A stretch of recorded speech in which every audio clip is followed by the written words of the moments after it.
Wait, are we live or are we editing? Live, as Oh, live as wow. can be. And we are live, ladies and gentlemen. That answers your question. Welcome back to the show. Today we have a very special episode with a dear friend that me and Khalifa have personally met in Israel, someone who is extremely active behind the scene and the front of the scene in regards to the battle of the minorities in the Middle East. I am not going to take too much time by introducing her because I'm going to let her tell us a little bit about herself. But Khalifa, how are you, man? Not so bad. Not so bad. I had a beautiful rainy day. I was running in the forest, in the woods. Perfect day for me. And a lot of exciting stuff going on, you probably know. And I'm really excited to be here, like How much always. did you say that you ran? You told me that this week you ran how many kilometers? No, last month I just did the math because, I'm a shepherd. So 296 kilometers last month. Wow, man, that's insane. All right, That's Ateret, impressive. without it is. I wish. I don't think I even ran 10 kilometers last month. It's snowing here. It's snowing here in Germany, and I'm barely having any excuse to walk out of the house. I call it hostile environment. It's minus 6, 10 degrees. To me, that's a hostile environment. There's no reason for a human to be outside, especially someone that came from the desert in these No, environment that's outside. Everyone that else that tells you otherwise, he's either evil or he's cheating you. You shouldn't be outside in that weather. Ateret, tell us a little bit about yourself so that people can know, and maybe what made you become so active in trying to help minorities like the Druze and the Kurds. I mean, obviously we're very small, but there's not a lot that we can give you, and there's much bigger causes that are probably much more profitable to go and fight for. But you chose to help the voiceless and the small groups like our group, the Druze and the Kurds, right now. So, who are you, and why are you doing what you're doing? well, I wish I had decided or could go into a career that was a little bit more profitable as opposed to what I do. But my name is Ateret Shmuel. I'm an international Indigenous and human rights advocate. I'm also a political advisor on international Indigenous, like intertribal diplomatic relations and affairs. I'm also the founder and CEO of an organization called Indigenous Bridges, which creates connections between Indigenous communities all over the world. And, like a career activist. And I ended up in this situation because I'm like violently allergic to injustice. I my background generally is in human rights. I worked in human rights for many, many years with many different communities, but I found that the communities that uh, that A, were the most underserved, but also B, were the ones that I related to the most, were other Indigenous communities, other communities that had a deep and meaningful relationship to their land, to their ancestral tradition, to their history, their culture, unique cultures, people who really were responsible for the preservation of ancient communities and environmental sustainability. And I just see so many similarities between our nations and Indigenous nations around the world that really became the main focus of my work, especially because prior to that, my area of expertise was actually the Arab-Israeli conflict. And when I really understood just how much of a dead end that was, I kind of focused all of my time and energy and attention onto the issues of Indigenous communities. And so I've worked with different tribal nations all over the world for about 23 years now. And I've developed these very deep, meaningful personal relationships with a lot of the communities that I work with, the Druze, the Kurds, Yazidis, Assyrians, Arameans, Native Americans, Maori, Aboriginal, like all over the world. And one of the things that I genuinely believe is that the fate of all of our nations is interrelated and interconnected, and that we really need to work together for our common good and against our common issues. And when we do that, we're unstoppable, as we've seen. The work that we've done over the last like 8 years has actually managed to save thousands of lives. So that really is sort of how I ended up here, there. Wow. Wow. If you don't mind, I want to circle back just to one thing that you said, that you kind of found that the Arab Israeli thing was a dead end. Do you mind explaining what you? 1 second. Woo!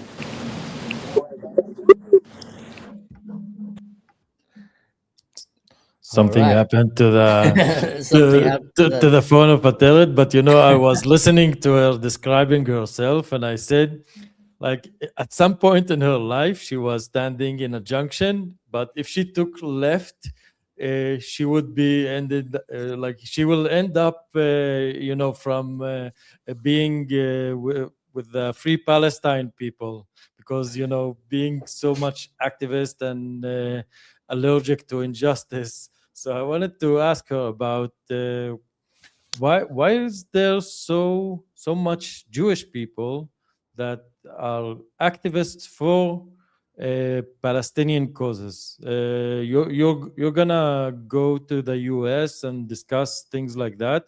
I've been 2 years ago in the University of Illinois, and I've seen it from I witnessed how so many like Jewish people. I don't know, like, if you can you explain why so many Jewish people and scholars, professors and things like that, are real activists for the Free Palestine movement.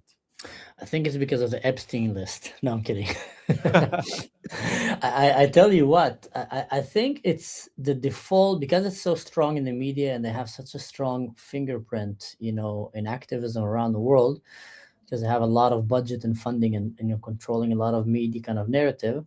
It's kind of the default fall to, if you just wake up one day and says, okay, I want to be an activist, it's one of the first things that pops into mind, because every college, every university have this Free Palestine movement, and everything in between. Although we know that there's much bigger crises around the world, like what's happening in Sudan is way bigger, like a million times bigger. What's happening in Syria, in Yemen, what's happening almost every place, like in Iran right now, way bigger. But the chance for you to wake up one day in the morning and says, I want to feel good about myself and I want to do something good with my life, from a narcissistic point of view or from a good point of view, is gonna be, okay, well, what should I go? All right, everybody's talking about Israel controlling the world, the big cabal, oppression, supremacist. Israel is so successful, extremely successful, so it must be the bad guys. So let's go and see who is opposing Israel. All right, look at these guys. They're very poor. They're very miserable. Let me support them. And I think it's just, and then when you do that, you actually get a lot of, I feel, correct me if I'm wrong, but I'm just thinking out loud. I think you get a lot of like supportive, cute feedback from joining them. And Yes, it and makes that you it makes, makes you feel good about yourself. Like I'm supposed to be with my people, but I'm so enlightened that I'm going against my people, and that's and it's cool. And it's cool because if you choose to be right now good and go support an indigenous lost tribe in Ecuador, and there's quite a lot of few of them that might be fighting right now against some oil company that is trying to build a highway through their jungle and destroy their life, there's not a lot of people that are going to clap hands for you. There's not a lot of people that are going to come and tell you, oh, you're such a good justice warrior. It's going to be a very lonely way. You're going to go and fight against big cooperation. Oh, we lost her again. we lost our again. You're going to go and fight against big oil cooperation. You're going to not have a lot of people rallying with you to the demonstration, because people have other problems right now than to care about some, let's say, tribe in Ecuador. I visited some of these tribes. I literally went and I lived with one, Khalifa, and we went hunting with blowguns to eat food. And they were Wow. literally fighting against that. Like the local tribe leaders saw what happened to the nearby tribe that actually was tempted to sell their land just to get a road through and a gas station. And then all the men there became drug addicts, and the women, kind of lost the love to nature and connection. So I think it's not cool to be an activist for that, but it's super cool to be an activist for pro-Palestine. Now, Ateret is back. Yeah. Can you hear us? Yeah, now I can hear you. All right. Our question to you was But now again. no worries. You can fix it. Yeah, I think you need to improve your location or something, because Probably like maybe it's a poor connection or something. Yeah, maybe. What is your thoughts? Like, what makes people get so attracted to become pro-Palestinians and not pro-Iranians? Like, the cause For is clear; they're suffering as much as like Iranians are suffering way more. Well, I think the Palestinians, if there's anything that they were extremely good at, is promoting this victimhood narrative. And they did it violently. People don't remember that, but they hijacked planes, they kidnapped people, they did a lot of terrorism. So it drew attention. And once it drew attention, everybody, you know, attracted to the underdog. They made the world to believe they are the underdog. A lot of people thinking that the Palestinians or the Arabs are the minority here in the Middle East, but the problem is it's not. Like the Jewish and the Israelis are the what's happening are the minorities. Okay, now we are with Ateret. Okay, something is really strange happening with your phone, Ateret, with your connection. I hope it's gonna work this time. Yeah, Guys, I'm can so you hear? sorry. I can't hear anything. I keep getting kicked off No, now we can hear the you. server. I'm not sure what's Can you going on. hear us? Ateret, can you hear us? I can't hear you at all. Oh, that's a shame. Hold on. I'm gonna try and That is close this down interesting. and move and get closer to somebody else's Wi-Fi.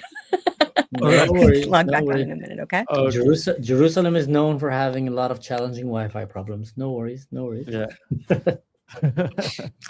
I love Jerusalem, man. But I love Jerusalem just enough to stay there for 3-4 days max, and then I need to go. Because Jerusalem is one of the cities, I don't know if you feel the same, that have FOMO on steroids. FOMO on steroids? Fear Like of missing out. Yeah. FOMO of what? Like when you go to Jerusalem, you feel like every single second there's something big happening that you just don't know about. And I don't suffer from FOMO in general, but in Jerusalem, it like ignites. It's like somewhere in this crazy city right now, there's something super cool or epic that is happening. And I just didn't hear about it. And then when you I walk in don't the street, you see like so many cultures, like groups coming from Africa, from America, from South America, pilgrimage, everybody's coming, and there seems to be like they're having something really cool going on for them. Great. Well, I go with the antithesis of FOMO. I go by Joby, which is the joy of being in, which means I am in the party that I want to be in. So I never have FOMO, basically. But I really understand what you are talking about. Well, once you walk through Jerusalem, there is something epic. You feel like, oh my God, that is Jerusalem. There's a certain appeal to it. Although most of my life I really hated Jerusalem because the only connection to Jerusalem is what you hear about it. For me, as a northern guy living in north of Israel, is people fighting over stones and cities and things like that. And you say, hey, how many people are going to die for these for these stones, for these For these old rocks, buildings? yeah. Yeah, rough. Listen. As you Shalmit, Oh, is something that is very special and unique about Jerusalem. That like there's nothing like it anywhere else in the world. So you gotta lean in a little bit more to Jerusalem. We yeah, hear the sirens in the back. yeah. We can hear her, but we can't see her for some strange reason. Yeah, I don't know what's going on. The whole thing is like acting up. Let's do some technical work. Are you using your phone or are you using a laptop? I'm using my phone. Do you have other applications that are open on your phone, like Nope. WhatsApp, Facebook, Discord? All right. Are you using like a strong Wi-Fi or is it like a very weak one? It's probably not the best, but it is what we have. Have you done like Zoom calls before on this Wi-Fi? Does it work before? Yeah, all the time. I'm probably just being hacked. I piss off enough really bad guys that it's chances are it's like Turkey or Iran. Yeah. Turkey or Iran. Let's try to bring your video though again, if we can. I don't know how we can do that. I can see me. Do you want me to just log back in? Yeah.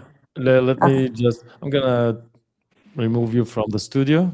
Okay. Also, And just so you guys know, my kids are going to call me like at any minute now. So Oh, and you know, I was telling you about the university that I've been to when the war was going on, raging, and a lot of demonstrations in Ivy League universities. So I went to Illinois University in Urbana-Champaign, Chicago. And the first night I was staying there, I start walking among the demonstrators, and you have this huge lawn, people are sitting, and you have camera team members that actually filming everything that's happening, although not so much is happening. Like, people are sitting and watching a movie on the lawn, and there's some tents and things like that. There's no action happening. So I went there, I asked the media team what is going on, and I said, I don't know. I'm only recording this. I'm only uh, broadcasting what is happening. We are in a major of journalists or things like that. I don't remember what they actually said, but they said we are only filming. Don't talk to us. Talk to the PR. So everything was so beautifully coordinated, and the people were watching a movie about Layla Khaled.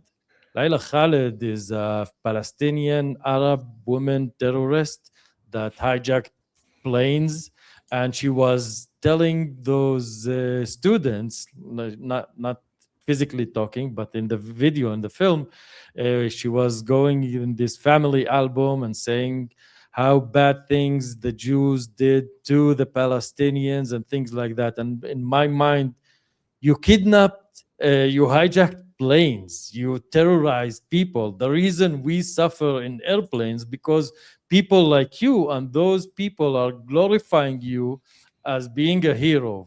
So the world gone crazy, in my opinion, in those demonstrations. And we have Ateret back with us, and it seems that she has a good connection. yes, Let's see. I Yeah, figured yeah. about that, guys. All right, sweet. Also, whoever wrote that in the comments, I've never lived in LA in my life. I just sound American. That's all. Wait, you're not American? No, I am. Q. I grew up in the States, but I'm Israeli. Okay. So let's jump right now a little bit about the Kurds and what is happening there. Do you have any it's a bloodbath. It's a bloodbath. It's really upsetting. Happening. Wait, did I lose you guys again? Here? Okay. Basically, so Kurdistan, the Kurdish region, was divided by colonialist forces into four, right? So there you have Kurdistan that's occupied by Turkey, by Syria, by Iraq, and by Iran. And in all four of those regions, the Kurds are not treated well by the countries that occupy them. And so in Rojava, which is Iranian-occupied Kurdistan, they're obviously dealing with the IRGC right now, and have really, per usual, been on the front lines of a lot of the clashes with the IRGC and the Ayatollah. But in Rojava, which is sort of what I think is a matter of critical importance for international security purposes, not to mention a human rights disaster, the Kurds are being completely ethnically cleansed by everyone's favorite terrorist in a suit, al-Jolani, who, once he seized power illegitimately, we all know he began his campaign of the cleansing. He started with the Alawites, and then he went to the Druze, and then he went to the Assyrians and the Christians, and also the Kurds at that time too. And then now he's gone full out, trying to completely wipe out the Kurdish community and push them back out of Rojava, which was one of the main strategic points that the Kurds were their presence was reinforced by the West to be there, because they were the last line of defense when it came to stopping and holding back ISIS, right? So Rojava is incredibly strategically important, not just for the Kurds, but for all of our safety. And the Kurds really, like the world really owe the Kurds a debt of they've sacrificed thousands of their own lives to protect not only themselves but the entire world from the absolute genocidal colonialist violence, the heinous brutality, the likes of which a lot of the West, thank God, still doesn't yet understand. Unfortunately, we in the Middle East do. And we've just seen that it looks like basically Trump is trying to sign business deals with Turkey and Jolani, basically ISIS. And as a part of that is sort of turning a blind eye to Jolani's plan to commit genocide against the Kurds. And so, Let me ask you a question. As an American, I would like to hear what you think about that, because obviously the Kurds are the main ally in Syria to the Americans. You know, they are much more Western. They're West-loving. They love America. They love Israel. They want to have peace, and they're not fanatic. They treat women right. They're much more modernized. How come America all of a sudden decided to say we don't need the Kurds anymore and we're gonna jump ship and join Al-Qaeda and ISIS? Because you see Jolani, I mean, he tries to pretend to be not, but all of his men are wearing ISIS flags. He's ISIS. Al-Qaeda. Yeah, I know. He pretends not to be, but everybody under him is. And then what they're doing on the ground is they're going and releasing ISIS prisoners, the first thing they did. And they're going and doing ISIS work, you know, trying to kill in the most horrific way, filming it, praising it, shouting they want to destroy it, like extreme Hamas kind of style Gaza narrative we're hearing in Syria, only louder. How is America kind of perceiving that? Like, what's going on in their head? So I mean, I don't feel like I'm American enough these days to really speak to that so much. I can tell you what it looks like from my perspective as somebody who does have sort of like my fingers on the pulse of what's going on in the States and is still in touch with a lot of people in the States, is that there's this, first of all, America, especially under Trump, has not traditionally treated the Kurds very well. Trump abandoned the Kurds to ISIS also last time. And if it wasn't for Israel intervening, the Kurds would have experienced a much more horrific massacre than they did. Now, the fact of the matter is that there's a few things at play right now. One of which is that the West has this really unfortunate hubris that they can't afford to have, which is this naivety and this lack of understanding about the ideology and culture and belief system and ultimate goals of a lot of the people here in the Middle East, North Africa, Asia. And so they keep making the same objectively stupid mistake over and over and over again, which is they believe that if they just throw money at Islamist terrorist organizations, that those Islamist terrorist organizations will cease to be Islamist terror organizations and will somehow see the light and become Western. And that has literally never worked in the history of geopolitics. All it has ever done is resulted in Islamist terrorist organizations that have a lot more money so that they can attack much more effectively. But there's just this inability, like the Western mindset is such that they genuinely believe that, you know, like their God is money, their God is business. And so they believe that if they provide enough like financial incentives to Islamist jihadis, that they will no longer be jihadis. Now that just doesn't work. And unfortunately, the Kurds, who really are not just the strong, like they're ideologically and culturally much more compatible with the West. And well, you know, anybody who believes in life You know, the Kurds care about life. The Kurds bring light. The Kurds fight Islamism. The Kurds proudly defend themselves and the world from this kind of vile hatred. The Kurds are egalitarian. They are democratic. And they are very loyal. They are good allies. And for America to betray them the way that they did is a very stupid move geopolitically, like really, really dumb, for multitude of reasons, one of which Turkey is not a friend. Jolani is not a friend. There is no reality in which Turkey or Jolani will ever be a legitimate ally or partner with the United States of America. Both of their goals involve destroying the United States, and they're very open about it. It's just that the United States is like, no, you don't really mean that. Look, we have money. We can do business deals together. We're buddies, right? And Turkey and Jolani are like, yeah, until we get our chance to kill you, you know? And so that's part of it.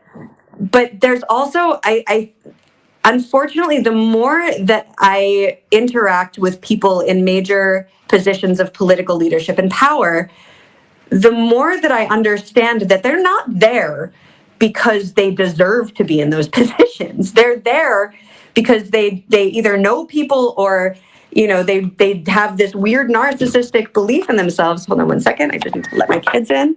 And as such, they genuinely don't have the wherewithal or understanding of the nations that we're dealing with.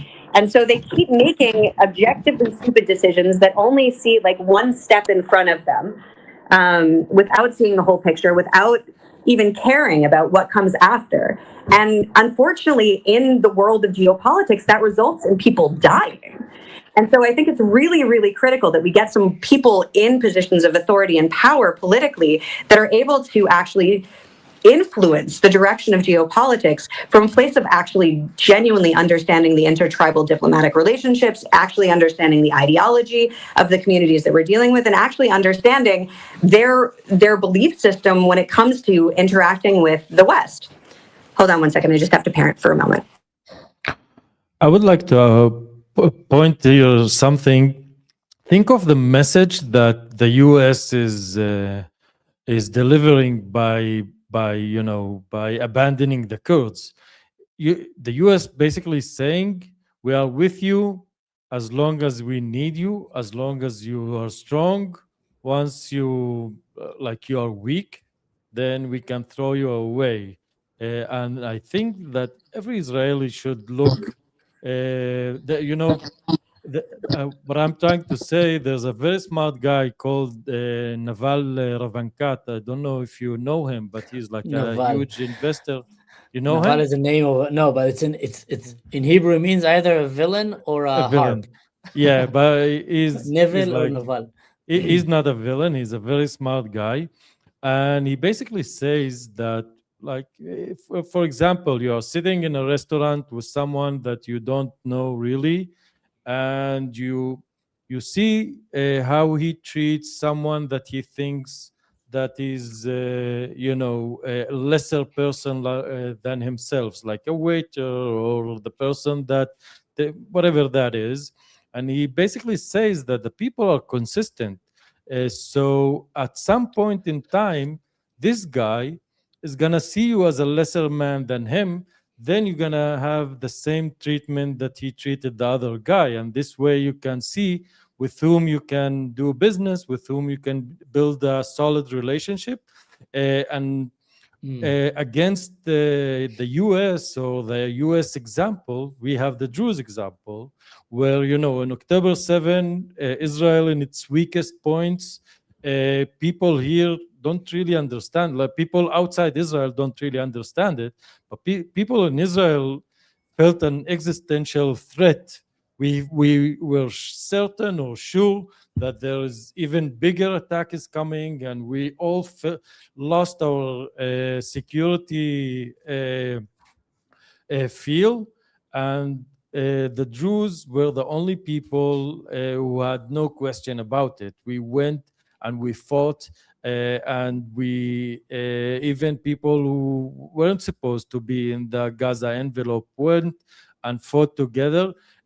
Basically, as a Druze, this moment like put me in a aha moment that led me to see, okay, I need to discover more about the relationship between Druze and Jews, because there's something more profound from the story that I learned about.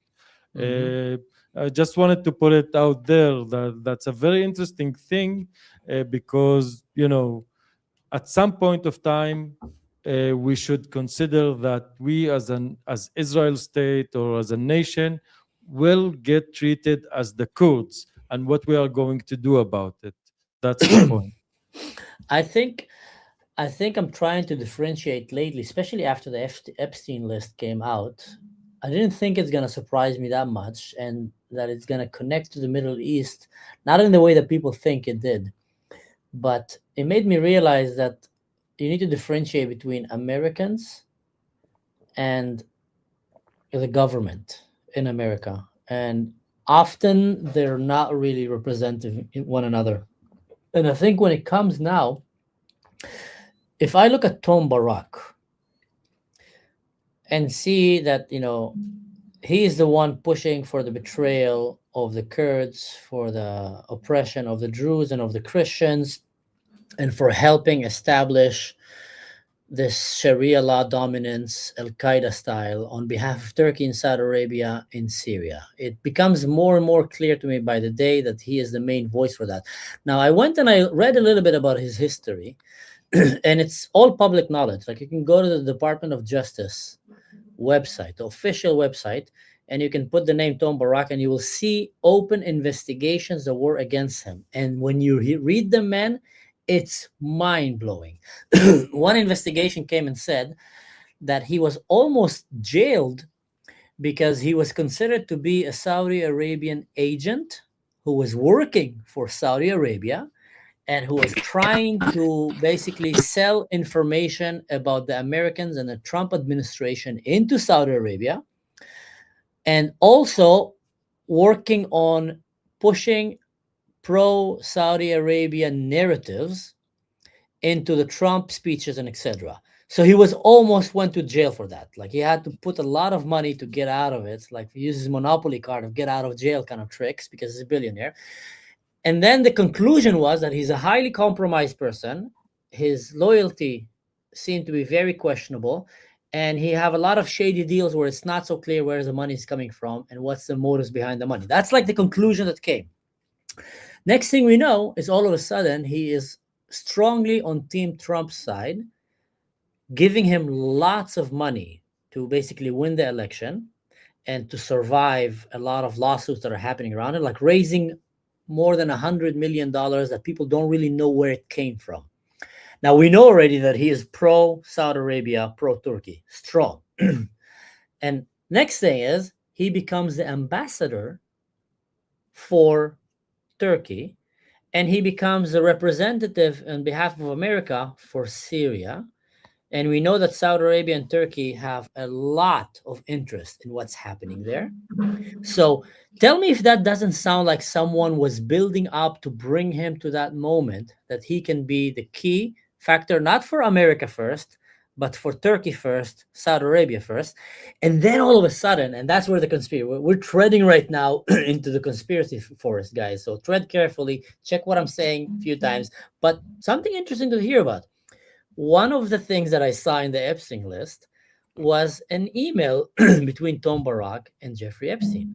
And it's one of the most sickening, vile emails I actually read there, where they're talking clearly about send me pictures of children, make me smile, and etc. and etc. And don't worry, I got our secrets covered. I'm not going to explain. That's the emails. And then the next thing that you find through the email between the Epstein list is that Turkey was one of the main providers for child trafficking into the Epstein, into America. So all of a sudden you have someone who seems to be a predator, and he seems to be a pedo elephant. In Hebrew we say pil. So pedo elephant, and he is highly interested in promoting Turkey and Saudi Arabia and Muslim ideology rather than America and Western valued Judaic Christians. And he is also operating from Turkey, which is the main provider of these minors into the Epstein, and he's a great friend of Epstein. He is deeply involved with money in that government, all the way that all of a sudden, the missing puzzle piece that I had, Khalifa, which was why the heck is Trump siding with the jihadists in Syria, with ISIS, instead of siding with Israel, with the Kurds, with the Druze, and with the Christians? Everything that Trump did until now, I understood. Even if I didn't agree with, I understood. Invading, going and kidnapping Maduro from Venezuela, I completely understood that. From a term of a move to push away China and Russia, and also take down this drug lord and bring some kind of stability and something that will help his country against his enemies. Even wanting to go and take Greenland, I understand. I'm not saying I support it, but I understand. Hey, listen, Greenland is there. They're doing nothing, just building bobsleds. It's going to fall to the hands of China or Russia. Let it be in the hand of America. Much better. Make us stronger, our enemies weaker. So everything like that, I understand. It's make America great. I can see the logic behind it, even if I don't agree with it. I want to say that again. The only thing that I didn't understand, Khalifa, was why is he helping Al-Qaeda all of a sudden and betraying his friends? But all of a sudden, when you realize, wait a second, Tom Barak was also into the Epstein thing. He might have some dirty laundry about that government, about people that did things and I don't know what. He have a lot of money from Saudi Arabia that is coming and pushing. They were also involved in the Epstein list. Ibn Suleiman was also mentioned there. And a few people from Qatar even went and visited the island. And we know that in Islam in general, the whole thing of, younger kids being sold for sexual reasons is not considered pedophilia. It's considered, part of the religion. Like the Prophet Muhammad had a 6-year-old daughter, 6-year-old wife, and he 9 had intercourses. No, she started when she was 6, and he had intercourses when she was 9. That's what they say, or at least some hadiths are saying that he only consumed the marriage when she was 9. But either way, we're seeing that all these puzzles are starting to fit for a second, and realize if that is the case, then how the heck would you allow someone so heavily compromised to be the one that is leading your negotiation in the Middle East, and you listen to him, and by default, by proxy, listening to Turkey and to Saudi Arabia and to Qatar more than you listen to Israel? You start listening to Muslims more than you listen to Jews. You start listening to Muslims more than you listen to the Christians in Syria and the Druze and the other minorities that are clearly your allies. That was the missing, puzzle piece that I had. It's a theory. We're treading in theory land right now, conspiracy land, but that's the theory that came to mind, man. Yeah, well, I'm really curious if Ateret can speak now, because she wanted to say something, and it seemed like a very important thing to say. Ateret, are you with us? Yes, I am. Can you hear me? Yes, we can hear you. Okay.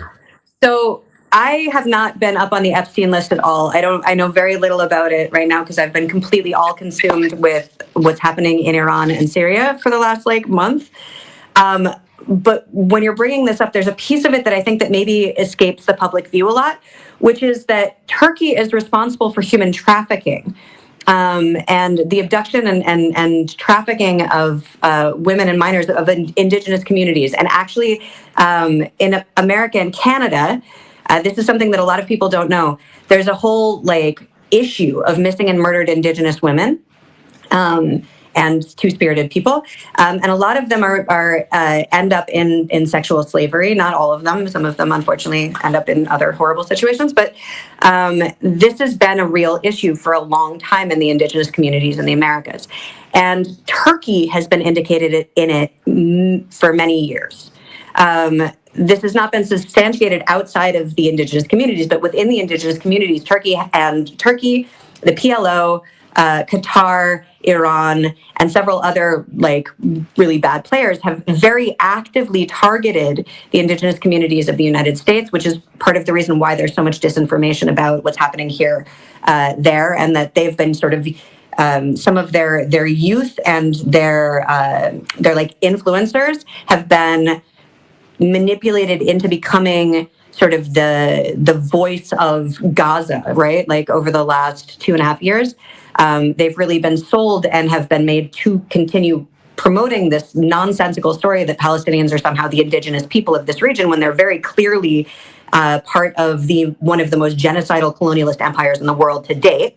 And this story was it's connected. There's a connection between the influence of Turkey and Turkish propaganda and Palestinian propaganda on the indigenous communities of the Americas, and the human trafficking of the indigenous Americans. And that's not just the indigenous Americans. If you look at the shared experience of indigenous communities throughout the world that have had to deal with genocidal Islamist colonialism, whether we're talking Hindus, Druze, Assyrians, Arameans, Copts, Kurds, Yazidis, like one of the big features of this colonialism is sexual and gender-based violence, right? If you look at the Yazidi genocide of 2014, which unfortunately I worked the human rights aspect of, and it was one of the worst things I've ever seen in my life, there are still nearly 4,000 Yazidi women and children in sexual slavery. ISIS, Al-Qaeda, Hezbollah, they're all, the Ayatollah, they're all involved in this human trafficking. And Hamas, I just want to remind this for people, because today I've seen a video of a And I can't hear Khalifa. Sorry? Can you hear me? I can hear you. I can hear you. I think it's something with her mic. Okay. So today I've seen a I video can't hear anybody. of a guy that is, welcoming his sister that was basically stolen or kidnapped for sex slavery as a small kid. And now he haven't seen her for 9 years, and now she's back to home. And the interesting thing, just a reminder for people, in the middle of the war, in the Gazawan war, the IDF actually released a human Yazidi that was sold as a sex slave to Gaza. Just a reminder how common the phenomena is, and to bring a woman to the Gaza Strip, which is one of the most sieged places on earth, just gives you an example or a glimpse of what happens to those poor women, and it is heartbreaking. The things that we witness and see in the Middle East is things that for the common people, probably for the most of the people that are listening to us, can't really understand or conceive the concept of that. Yesterday on X, I've seen a video. I can't really see anymore snap videos, but it came to my feed, so I asked someone to confirm what I thought it was. What is a snap video?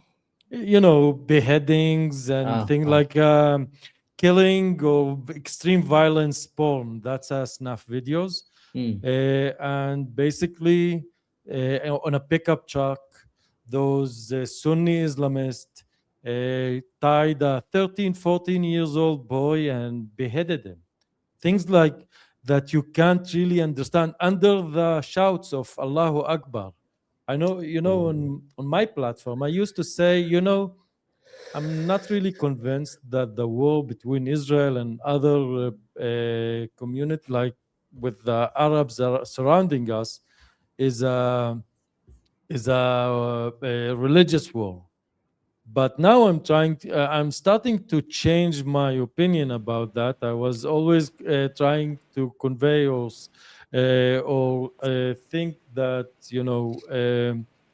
conjecture that it is a political war.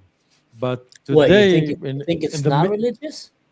I used to think so. I used to think that, it's a I am political, 100% sure it's religious.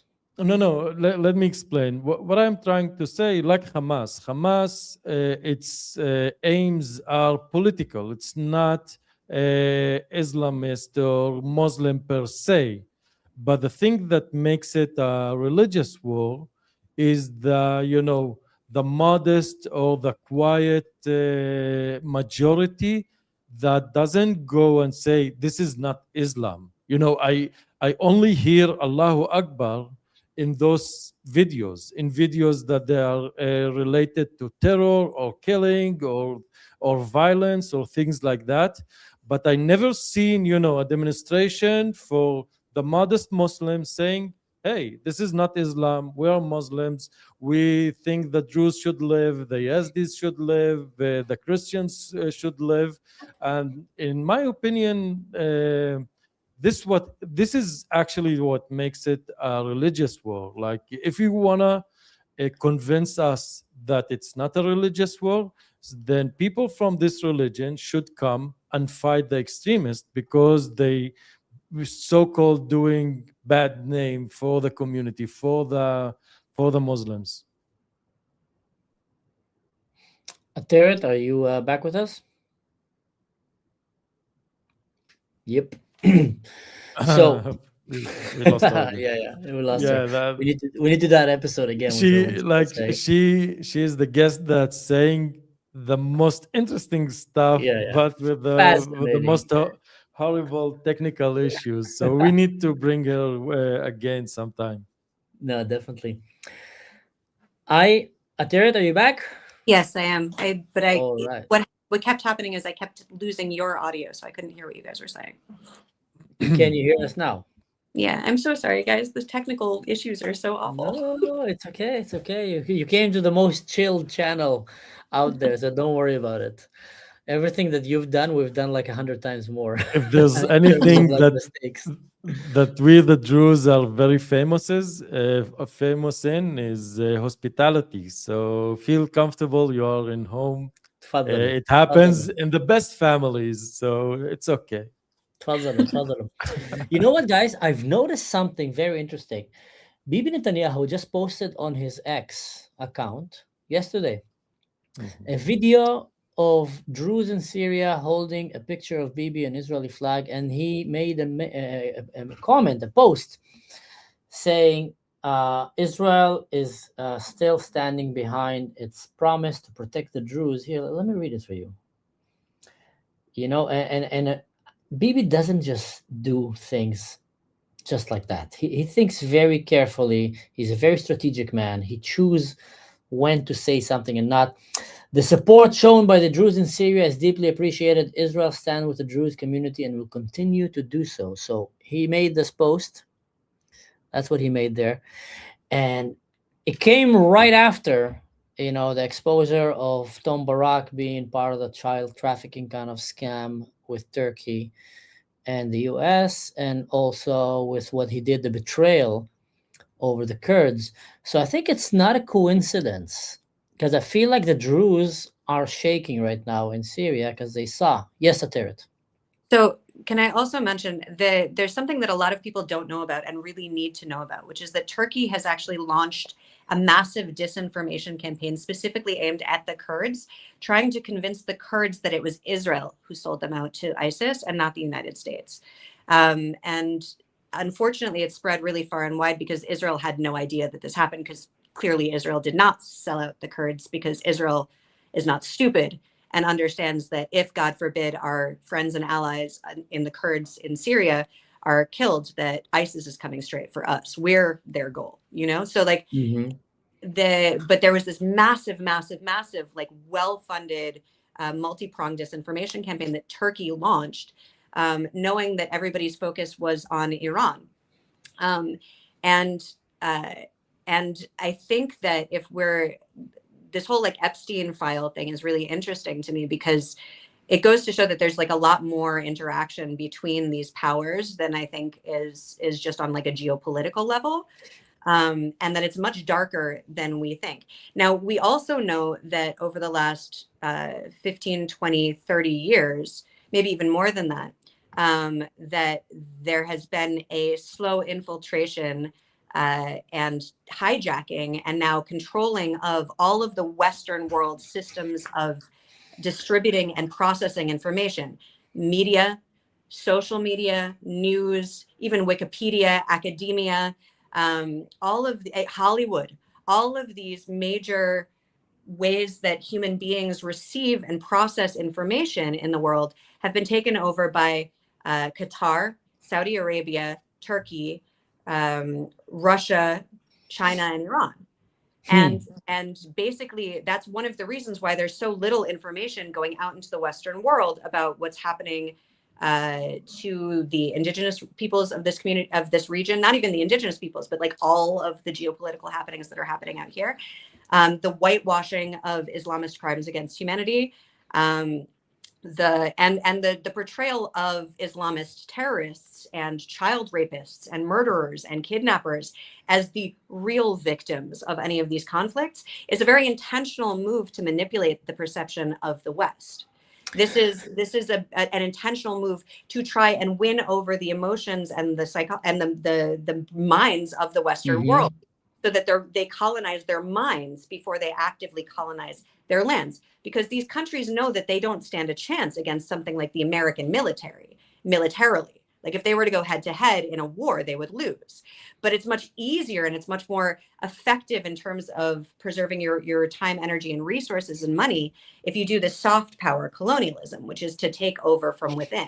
And that's exactly what's happening. It's also in the political system in the United States. We saw Mamdani get elected now, who's a Muslim Brotherhood plant. Ilhan Omar, whose father is a literal war criminal. He committed genocide. They escaped to the United States because they weren't escaping persecution. They were escaping for the world. Can you hear me? It looks like it cut out. Yeah, we can still hear you. So the hijacking of all of these information systems is very much a part of that.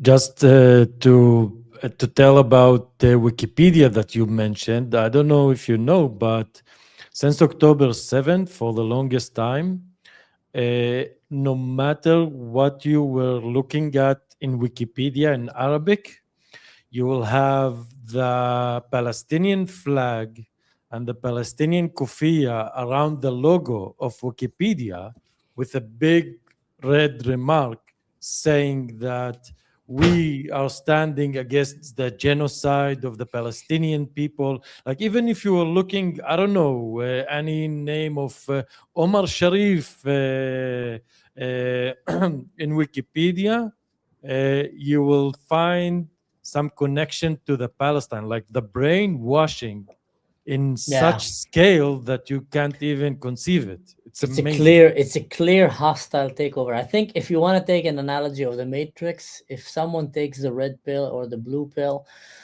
once you wake up, that's when you start seeing this. Because you start seeing like, how the heck is like everybody so obsessed with Palestine? There's only 2 million there, and they're the ones actually that are the criminals.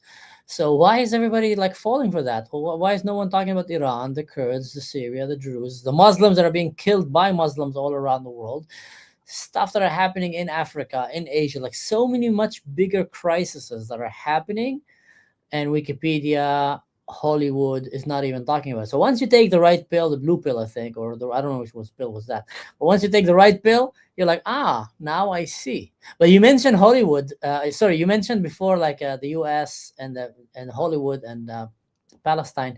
The only thing that I feel that is connecting Hollywood with the Islamist world is pedophilia. That's like the common ground that they find with one another. And it's quite big in Hollywood, apparently, and it's quite big in the Islamist world. So it absolutely is. And also you have to understand that the Palestinian cause is basically the spearhead of Islamist colonialism in the world. The Palestinian cause is really the Trojan horse with which Islamist colonialism is entering the West. And it's really interesting because people really are starting to wake up a little bit, especially with what happened. There's a lot of us little tribes here, right? Jews are 15 million worldwide, and that includes like newborn babies and like elderly people in hospice care. Not every Jew even knows our own story or anything about being Jewish, let alone understands what's happening to our people globally, and can stand up against that. Druze, it's like between 1 and 2 million, right? Yazidis is the same. We have all these little tribal groups but then then you have the larger tribal groups. You have, like the Islamist attacks against Hindus, right? That's 1.2 billion people in the world, right? People started kind of waking up after the attack in Kashmir and the genocides in Bangladesh recently. Not everybody, but members of those communities, because those communities also experienced the same sort of like Islamist colonialist lies about what was happening in Gaza. You have people who did believe that there's a genocide in Gaza, even though very obviously the Palestinians attacked Israel on October 7th and commit the worst genocide against Jews since the Holocaust. And that this war in Gaza, from a factual perspective, from a real data perspective, has the lowest civilian to combatant casualty ratio in the history of warfare. Right? Generally, in situations of urban warfare, especially, I think the ratio is 10 civilians to 1 combatant. In this case, if we take Hamas's own inflated numbers, which we shouldn't because they're not real and they're made to look like there's a lot more death, even if we take Hamas's own numbers, it's less than 1 civilian to 1 combatant. That's never been seen in the history of warfare. This will be studied in years to come when we talk about like how to preserve civilian lives. But after the Hindus in Bangladesh and India and Kashmir started seeing the way that they were being portrayed after they were attacked by Islamists, they were like, wait a second. Wait, what? Because they experienced the exact same propaganda and disinformation campaigns that were being leveraged against Israelis and Jews throughout the world. They were being called genocidal colonialists. They were being called illegal occupiers. They were being accused of pinkwashing and whitewashing and greenwashing and whatever washing whenever they talked about their own accomplishments or the ways that their society was succeeding. And when it came to, the Druze also experienced the same disinformation campaigns. It was claimed instead of it being a coordinated attack by Islamists against the Druze minority, it was seen as, tribal skirmishes, like it's just these tribes that are fighting because they can, like it was this framework that made it seem like it was something that it wasn't, that there was an ownership of the violence against the Druze, that they had provoked it against themselves in a way that you guys certainly did not. And that was intentional. And the same happened against the Alawites. The same happened against the Assyrians. The same is happening against the Christian communities throughout the Middle East and Africa. And slowly, people are starting to actually wake up. It always starts with the Jews, but it never ends with the Jews. All of us are experiencing the exact same thing. All of us are experiencing the exact same genocidal colonialist violence, sexual violence, human trafficking, slavery, hostage taking, torturing, and also the exact same disinformation campaigns. And now, the Kurds make up, I believe, roughly 60 million in the Middle East. And then there's the Kurdish diaspora, which is another million. And the Persians, in Iran alone, there's 92 million Iranians. Like the Persian diaspora community is also enormous. The more that the Islamists are attacking the indigenous peoples of this region, now that we are all connected via the internet and we all have social media and all of this, people are slowly starting to wake up and be like, wait, what's happening? And we're seeing that especially now with what's going on in Iran. Because if you look at the demonstrations in support of the Iranian people, you see the Iranian flags, the flags of the host countries that they're in, and you see the Israeli flags. If you look at the pro-regime demonstrations, you see the pro-regime flags, and you see the PLO flags, the Palestinian flags. Yeah, you see them clearly. They showed their face. They showed their face as clear as as daylight. Who they stand with. They align themselves from the beginning with the most wicked, most vile regimes and organizations on the face of this planet, with Hamas, with Hezbollah, with IRCG. I mean, we're seeing right now there's no more excuses. You can't come and say, yeah, you know what, they're resisting. They didn't mean to kill civilians. They meant to kill the IDF, but casualties of war happen. You need to understand Hamas is a resistance that came because, well, okay, you keep saying that. You live far away. You want to believe that nonsense. Good for you, but how can you explain in Iran? There's no, what do you mean resistance? They're like literally butchering women and children in the streets because they want to not wear a hijab and want to have an internet, want to have a Facebook account. That's why they're killing them. And then in Europe, they're going, yeah, we support them. All right. So we know right now, who do you support? It's very clear. What do you support? It's not anymore supporting freedom fighters. You are literally supporting dictatorship, totalitarian, religious, fanatic, Muslim regimes. That's what you're supporting. Okay, now we know. Just say it clearly. Right. But they also are working on building this narrative, building this twisted portrayal of what's happening in Iran right now. The IRGC, I mean, we have to remember that the IRGC and the Islamic Republic of Iran helped train Hamas prior to the October 7th massacre. They also funded it. Yep. And they trained them not only to slaughter innocent civilians, but they also trained them on how to manage disinformation campaigns. They And how trained to them slaughter on their own people. yeah, but they trained Hamas in what to tell the outside world, to claim that there was a genocide, to claim that they were experiencing genocide when they commit genocide, that they were the ones that were being the real victims. It's this very like gaslighting, narcissistic, abusive Darvo language. And so we're watching right now, we have information from within Iran itself that the Ayatollah of Iran that is hoarding women and children's bodies that they have killed because they are about to launch a massive disinformation campaign aimed at the West and the West's geopolitical illiteracy and ignorance, to make it seem like if and when the US actually does strike, which please God will be soon, that they're going to then produce these bodies of these women and children that the IRGC, Ayatollah, and foreign Islamist militants actually did murder, and try to make it seem like these were the innocent victims of the US or Israel. Ateret, I wanna say something about what you just said.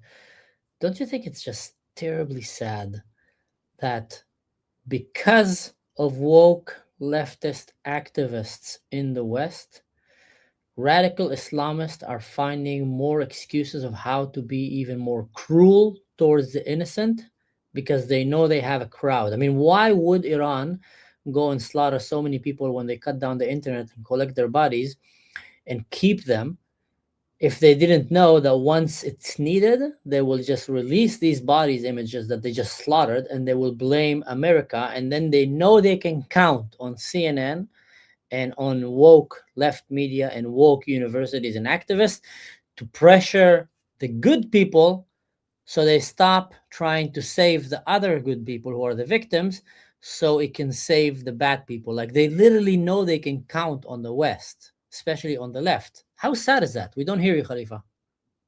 It's horrible.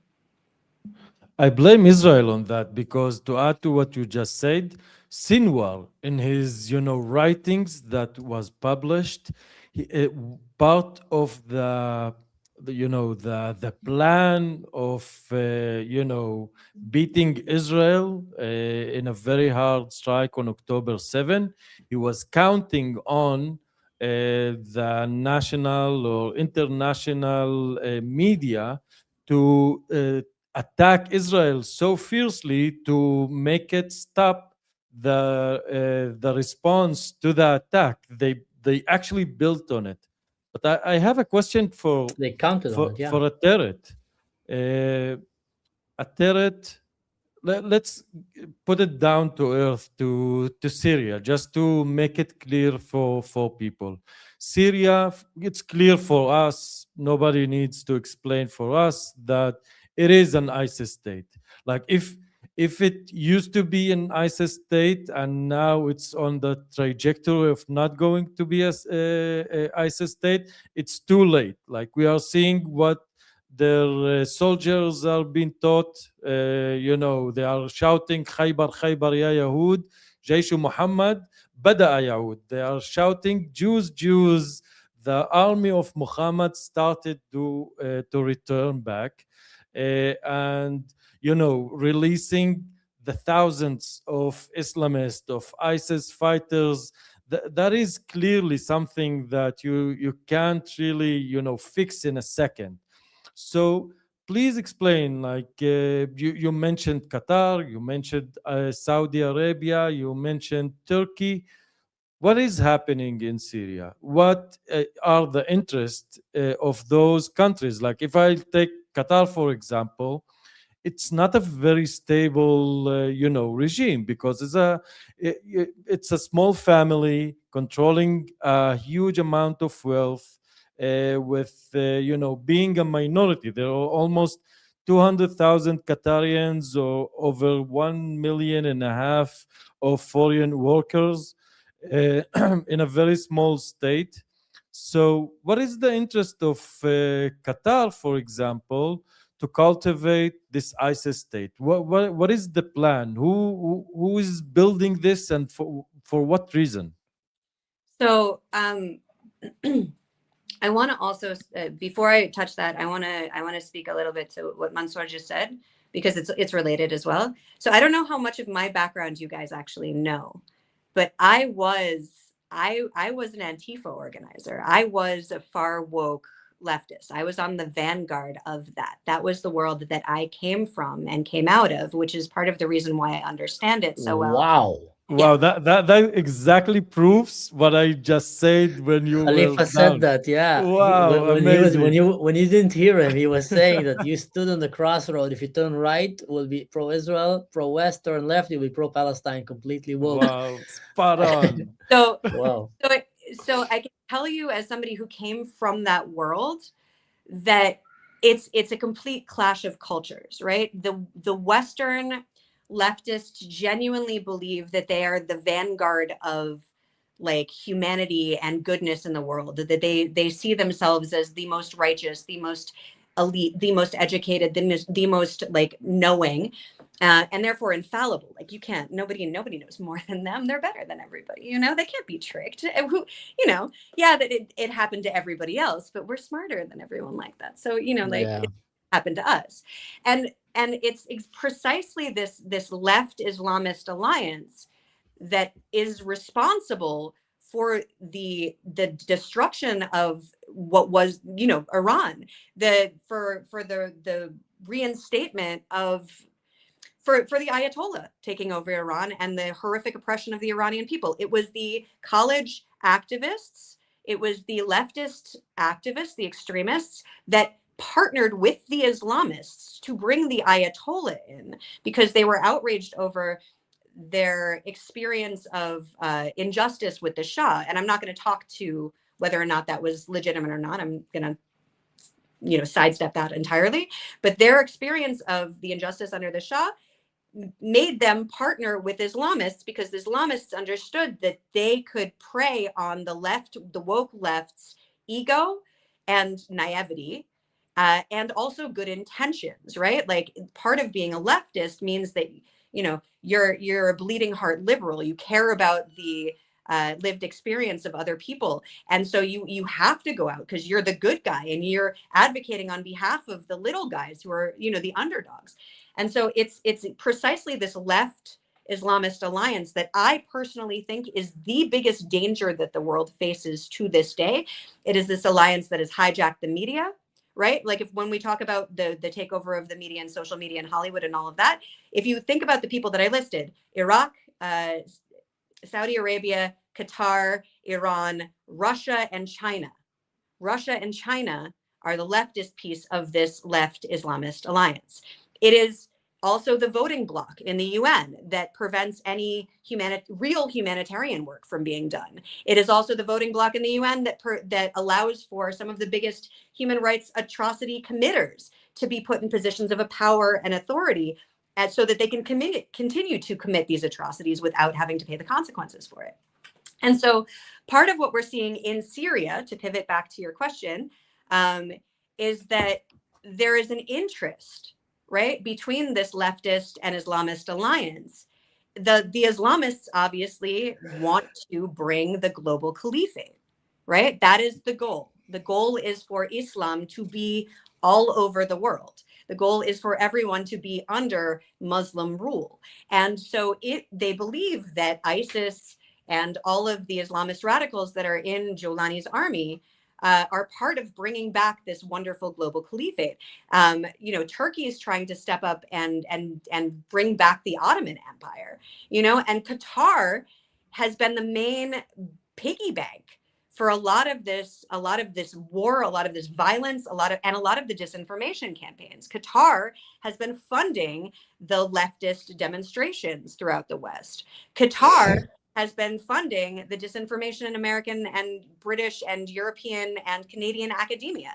Qatar is a part of this. And whereas the Sunni and the Shia may not agree when it comes down to it, they're on the same side when it comes to taking down everybody else. So Syria really is a main player in that. And mark my words, what happens in Syria and also what happens in Iran right now is going to affect the entire world for generations to come. Yeah, Syria is definitely a playground, a sandbox right now for the Muslim expansion over the world. It's a little example what they want to do in Syria is they want to dominate Syria. They want to take it away from the hands of the Shia now to the hands of the Sunnah. Then they want to exterminate anyone that is not Sunnah. You see, it's like having a mobile app role play game where you can kind of play the game that you'd want to play in your life, and that's what these Muslim countries around the world are doing. They see like, okay, let's play real Islam in Syria. Kill everyone that is not Muslim. Enslave anyone that the Muslims allow not to kill, like the people of the book, and put extreme taxation on them and humiliating rules, and basically make that whole land Muslim, and then use it as a base to go and invade Israel, take back Jerusalem, and then the rest of the world. So for them, this is a sandbox of how Islam should be, but they don't want to try it in their own country because they know whenever you play proper Islam, things go really bad, really bad. So they don't want to play that in Turkey. They don't want to play that, in Qatar and Dubai and Saudi Arabia. They don't want to play that games there. But Syria is they tried to play that in Palestine, but now Israel went and basically flattened Gaza. So they can't play that game there anymore. So Syria is the next Gaza. It's the next Islamic sandbox experiment. And just like you said, whatever is happening there will definitely affect the world 100%. At least in Gaza, the world was protected from the Gazans because Israel kind of blocked them from going outside and doing what they want to do everywhere else. And Egypt was even more fierce and crazy in blocking them. Maybe we should have let the world understand what we're dealing with a little bit more. It's probably, undoubtedly it's going to happen now, not because we wanted to, but just because they didn't help and support and they actually hated it for us. But now they brought, a lot of them were so stupid to actually bring Gazans into Europe. Like, yeah, we're bringing them. All right, good luck. Canada, Australia did that as well. So I think undoubtedly they're starting to deal with that right now. They're starting to have, look at the Christmas markets. Come on, you go to a Christmas market now, you're scared shit of your life because you feel like if you don't have anti-barricade, like anti-tank World War II Normandy barricades around the Christmas market, you don't feel safe anymore.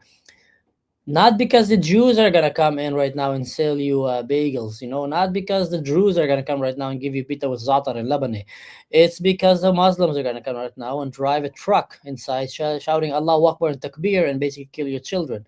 So I feel like they are getting a taste now of what we've been warning them for a long time, and they will have two options: either resist and pay the price, or submit and pay even a heavier price. So they're going to have to choose. There's no third option. No third option.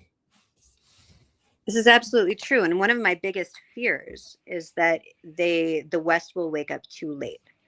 That I think that the fall of Europe has much bigger impact globally than people really realize. Because also a lot of these Islamists, first of all, the West has never been willing to listen to the voices of those of us who have actually experienced life with Islamist terrorism. And in fact, we've all been actively silenced. Whenever we speak about our lived experience, we're accused of Islamophobia, which is ridiculous because when we're talking about our lived experience of like genocide, sexual slavery, gender-based violence,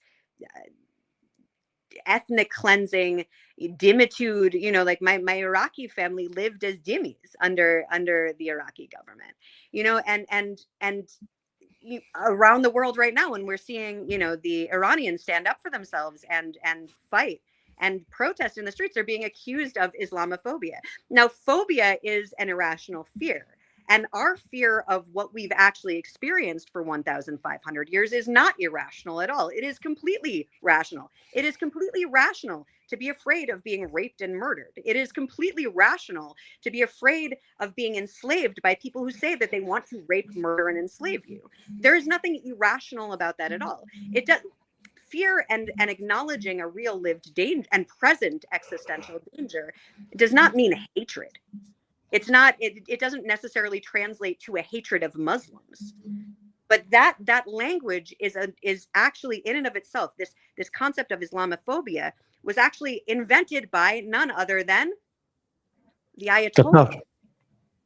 The Ayatollah. It was Iran. Iran started this campaign of talking of anytime anyone criticized them, they would turn it around because they understand the Western psyche enough to understand that Westerners are so consumed with this sort of like politicized like identity politic and wanting to be a good person. And now in the West, that racism and bigotry are considered like the worst things that you can be, as sort of like a backlash to the racism and bigotry that they were so proud of for so long.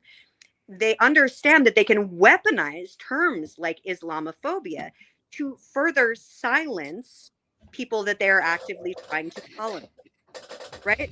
So whenever we speak about our lived experience, when you hear Hindus talking about their experience under Arab colonialism and the attacks against Hindu communities and the rapes of Hindu women and the kidnapping of Hindu children, they're accused of Islamophobia. When you hear Yazidis talk about what they experienced under, they're accused of Islamophobia. When you hear Somalian women talk about their experience of female genital mutilation, Islamophobia. When you hear Iranians talking about their experience of living under the IRGC and the Ayatollah, they're accused of Islamophobia. When you hear Kurds talking about their experience, they're accused of Islamophobia. And it's not a phobia at all. It is a rational and logical fear. And we are warning the West, who is their current target. And it's really mind-blowing that the West doesn't understand how they're being manipulated, or that because they don't think that they can be manipulated. It's this hubris. It's this arrogance that they have that they're not even aware of. Yeah, they can't even imagine, that all those refugees coming to Germany, for example, see themselves as superior to the Germans themselves. They can't even imagine that concept, I guess. But I want to ask you something, Ateret. You are portraying a very dark image here, and it seems that we are here in a in a dire situation, basically. So how we can deal with it? Why? Like, we have a very modest podcast or audience speaking here. Everybody have this feeling, probably people that following us, that it is like gloom and doom, although we are very happy and very cheerful people. What we can do about it? Why the politicians, even here in Israel, they don't really, fighting this fight? You just said that you came from a meeting with politicians, so please give us behind the scenes of what is happening, what we can do about it. So I will tell you from my perspective, I know it does sound, it's my world, so I forget how dark and scary it sounds to other people because it's just so much of what I deal with all the time. And yet there is a real existential threat that we are all facing, not just those of us in the Middle East, but also those in the West. However, the reason that I do what I do, and the reason that I run an international Indigenous rights organization that creates connections between Indigenous communities all over the world, is because I genuinely believe that the future depends on intertribal diplomatic relations and partnerships.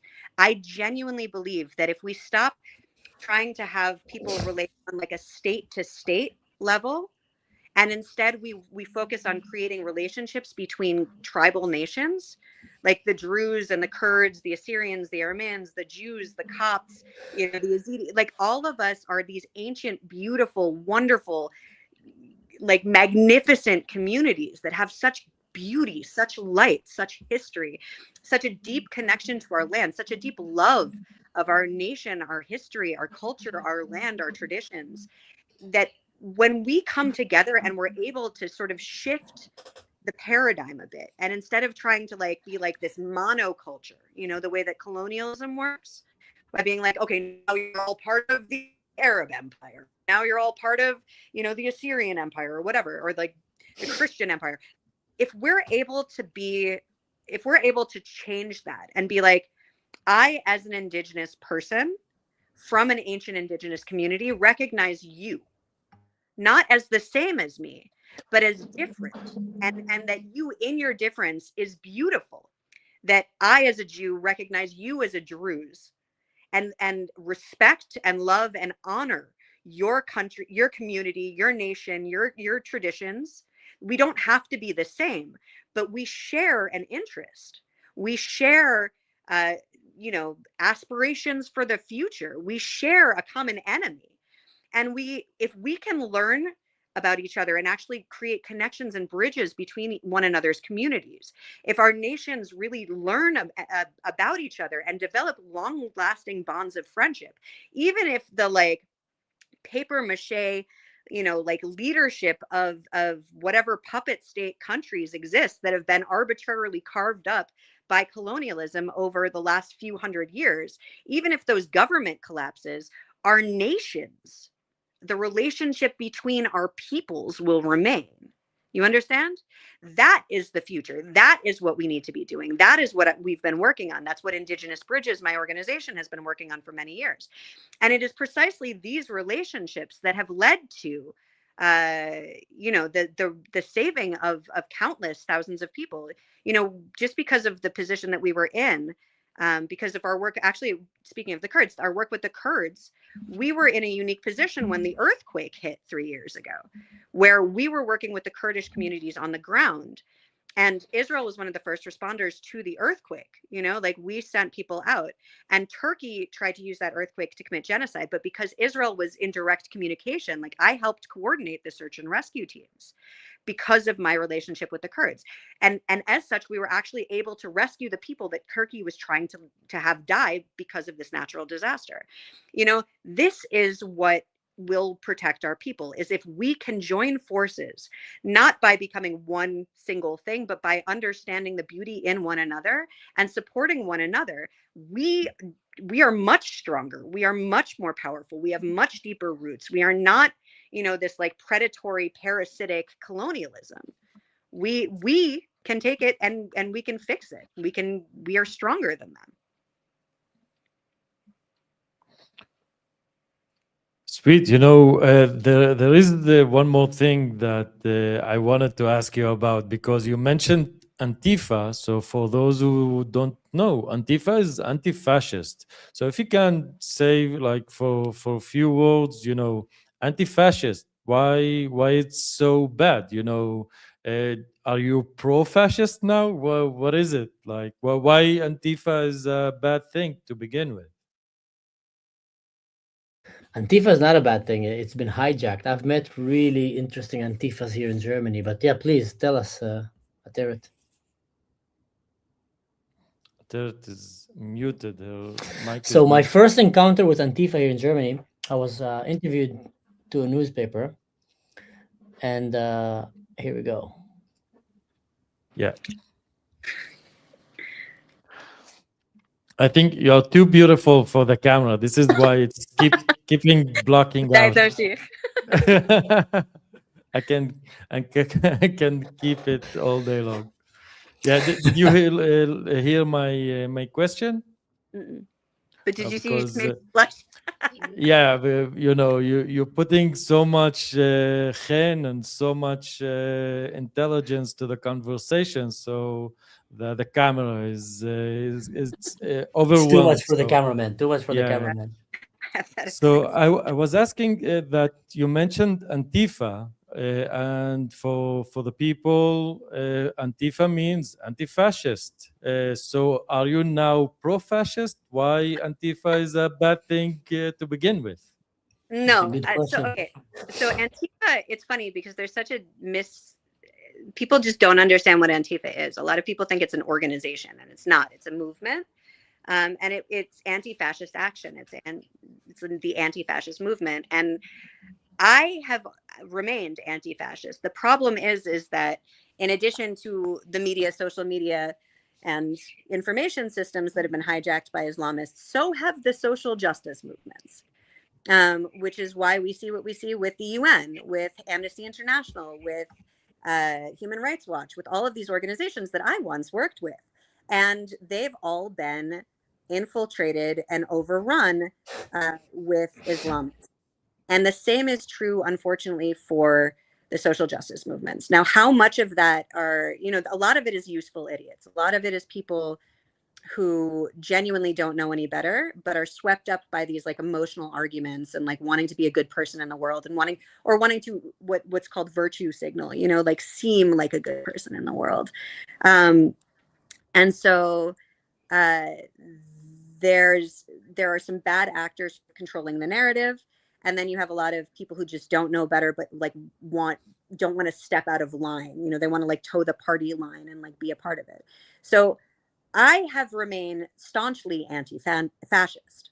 Like the problem is that Antifa and a lot of the Antifa organizers have become fascist.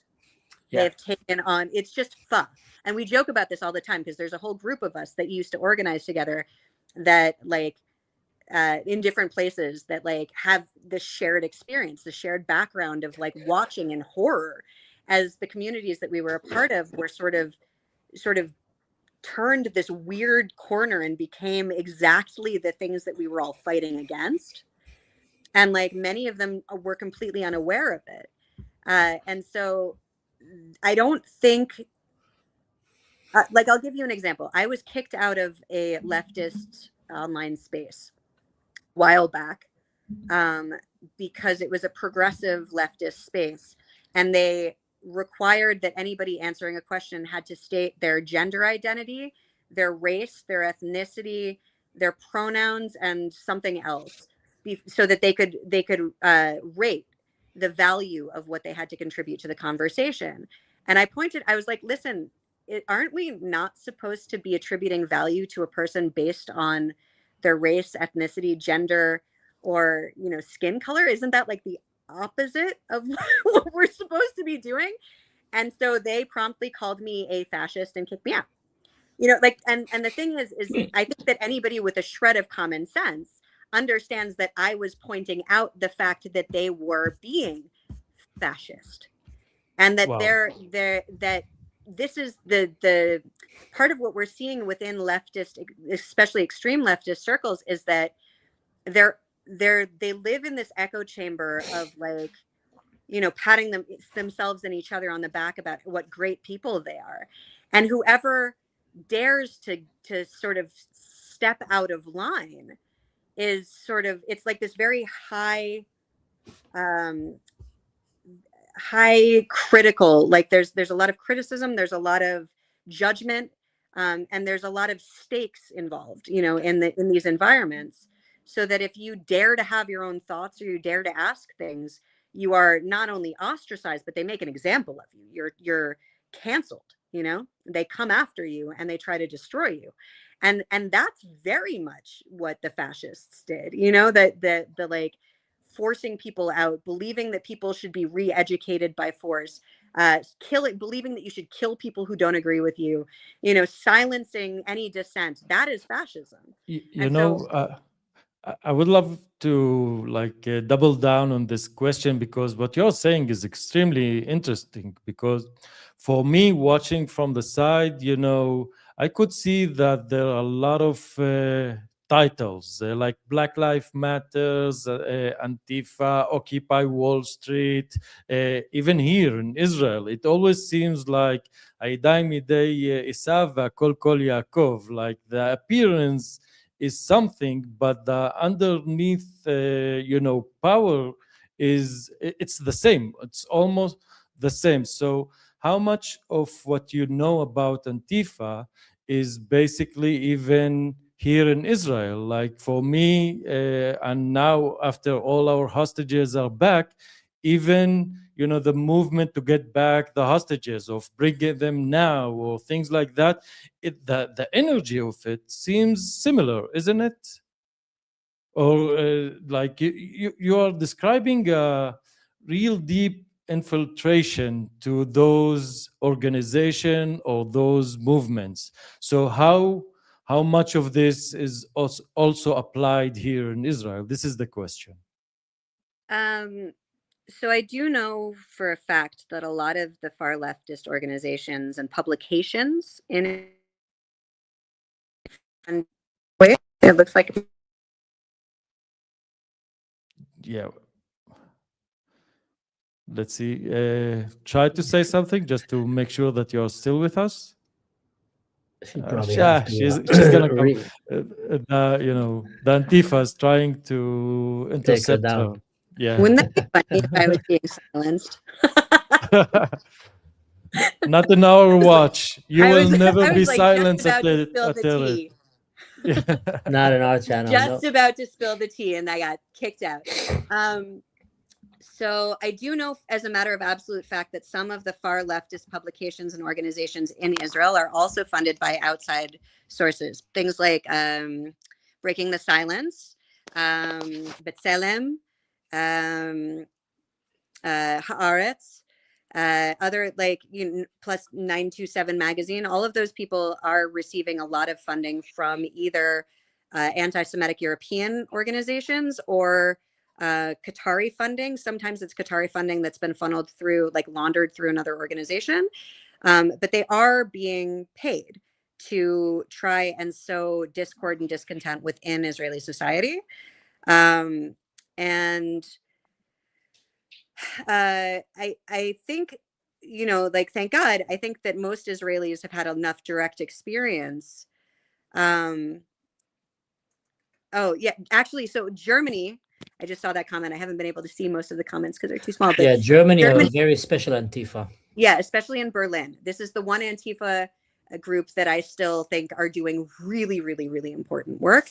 I would say even more in Leipzig, even Really? more than in Berlin. Yeah. Here, first time I met them, I was interviewed to a newspaper, and they told me, something about Antifa, and I've been seeing a lot of graffitis of Antifa everywhere here. And I told them, like, oh my God, we have these idiots here now, just like the Black Lives Matter. And he said, no, they're different.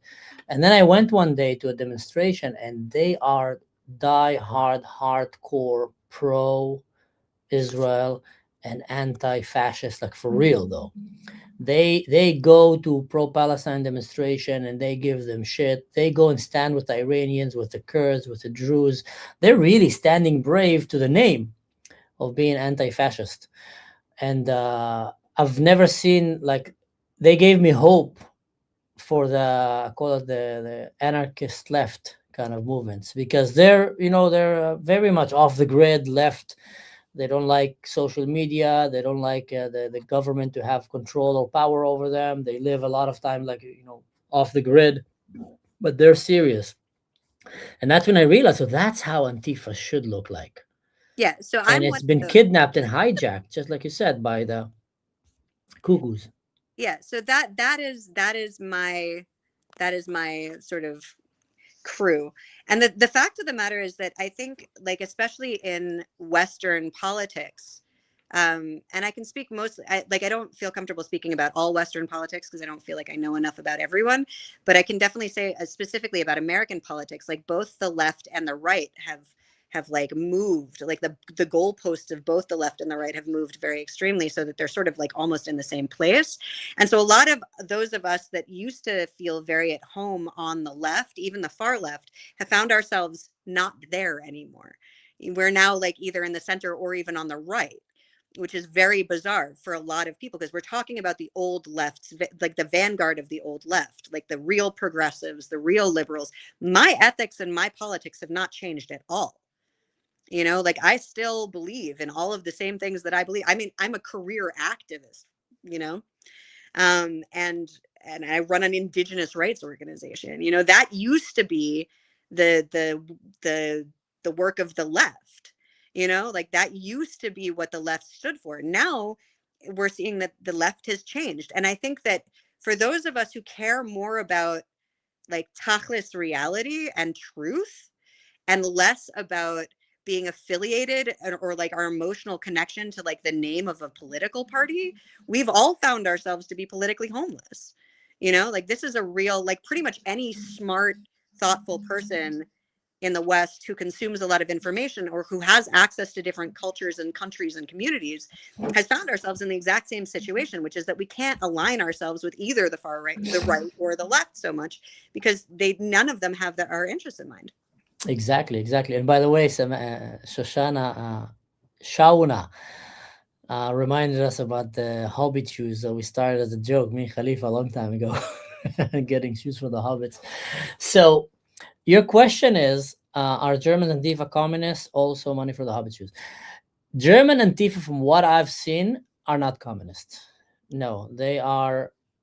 Sometimes they are considered extreme here in Germany because some of them revere themselves as anti-Deutsch, which is they're anti-government for Germany. They believe that Germany have committed such horrific crimes in World War II during Nazi Germany that they should never be deserved to have a nation. So they're like kind of anti-government. But in the core idea of the the Antifa, they're very much, well, again, from what I've seen here in Germany, which is an admirable way to practice it, they are not on the side of Russia. And they're actually quite smart to know how to stand and shift the views that they have about life and not be just blinded by hate. Like some of them obviously did not like, let's say, some American policies in the past and didn't like Trump, but now they agreed with some of his policies, so they're actually thankful about them. Or some of them didn't like necessarily Bibi for many things, but they actually saw how he saved the Druze and how at the end of the day he did lead this country to defeat a lot of its enemies. So they are not die-hard blind like you'd see in America when it comes to the right and the left and the woke there. There's like extreme political identity. They're actually quite intelligent people that know to look bigger pictures about the map. And from what I've seen, they're not communists. You know, maybe I'm wrong, but from what I'm seeing, they have quite strong views, at least the ones I've met, against communism because they've seen how it failed almost everywhere that I went. That's about that question, just to answer that. All right, Khalifa, I think we're coming to an hour and a half. No, we definitely passed an hour and a half, but it was a very interesting conversation, and I'm really like I still have like a million questions for Ateret to pick her mind, but it will have to wait for another time. A very interesting podcast, very interesting conversation, very interesting guest. I really enjoyed this show, really. Yeah, we should do another episode with her talking about Antifa, focusing on that. I think that's an interesting topic for people to understand. I see Rob here said GG, GG. I don't know if he meant it that way, but for those of you who don't know, GG is good game. That's the language that you have. Usually I always hear like Serbians, GG, GG, brother, GG. Took me like, what is it, GG? Ah, okay, good game. All right, ladies and gentlemen, may God bless you all. Stay safe. Don't do anything stupid. And we're going to try to give you more and more updates. I am going to the US, by the way, in the next few days. I'm going to fly and be in the US for about 2.5 weeks. I have a conference that I'll be doing there. I will still be doing live shows and podcasts from the US, only I'm going to be in a different time zone. So Khalifa, we're still on plan. Me and Khalifa have quite a crazy schedule this week for our joint podcast program. We're going to be interviewing, what's his name? Eyal Dror on Thursday. Eyal and Dror Avri Gilad on and Avri Friday. Gilad. Yes, Avri Gilad on Friday, Eyal Dror on Thursday. My mom came with the best idea. My mom, after the last episode we did in Arabic with her Jewish friend, had 2 Muslim friends, one from school and one from the city, that contacted her and told her, listen, we saw the episode, we want to go with you on an episode, and we're going to share as Muslims how much we love Israel and how life in Israel is good and treated us fair, to debunk the lies. And then one of these Muslim ladies had cold feet and said, you know what, Medina, I'm scared because I know that I'm going to speak the truth and I'm going to get a lot of hate from the Muslim community, so I'm going to stay quiet. But the other one, listen to this, guys, that's like a joker. She is an Israeli Muslim who is black, who is Bedouin, and she want to go on a show with my mom, who's a Druze religious woman, and they want to bring to the show another friend of them, which is a Jewish Iraqian Arabic teacher, and they want to do a show with me and Khalifa where they want to talk and not talk politics, just talk about how they met each other and how to live the life, which I think is the best way to explain the life, the true life in Israel. So we're gonna do an episode with my mom and her two friends, and it looks like every time we do an episode like that, more and more friends in the circle of my mom, which I think are the best ambassadors for Israel, the best, because they're not politicians. No one is paying them. They're not saying anything to get votes. They're just literally telling you life stories. And Khalifa, remember when my mom said about this Jewish lone soldier that Yeah. that Amazing story. Crazy story. so here's the story, guys. So my mom told Khalifa that there was a lonely IDF soldier that one day seemed sad. And my mom invited him to the house and started making food, and he became like a second son to her. And then he had a girlfriend, a Jewish girlfriend, and they both used to come to my mom's house every Friday, and he became like a second son. And one day she saw him super sad. The guy was like sad, his face was down. My mom called him. He actually came to her and says, Khalta Medina, I want to talk to you. I'm sad. My girlfriend broke up with me. So my mom, not politically correct, called the girlfriend, told her, come here, and brought her to the house. Why did you break up with him? He's a lovely guy. And the girl came and told her, because he doesn't want to marry me. He's been holding me. And then my mom turned around to him. Shame on you. What are you holding the lady? Beautiful lady like this. She deserves commitment. And they went together, and now they're getting married. So they invited my mom to the wedding. And now they saw the episode, and they said they want to come on an episode with my mom to tell that story. Amazing. Wow. I love everything about that. Isn't that a crazy story? Like Your mom is a Jewish woman- legend. Yeah, She is a ended up legend. hooking two Israeli Jewish like young people to get married and basically commemorating this wedding, kind of bringing it together. What a beautiful thing. Well, for like to get to the metaphysical aspect of it just for a second, that's the whole point. Like if I would like to have a title over the whole thing, all the BDS, Antifa, all those movements or ideologies, what they do is actually trying to cut bridges, try to dehumanize Israelis, or human beings, the other fellow human, no matter who he is. And in order to fight that, we need to get bridges. We need to get more connections, true connections between one and another.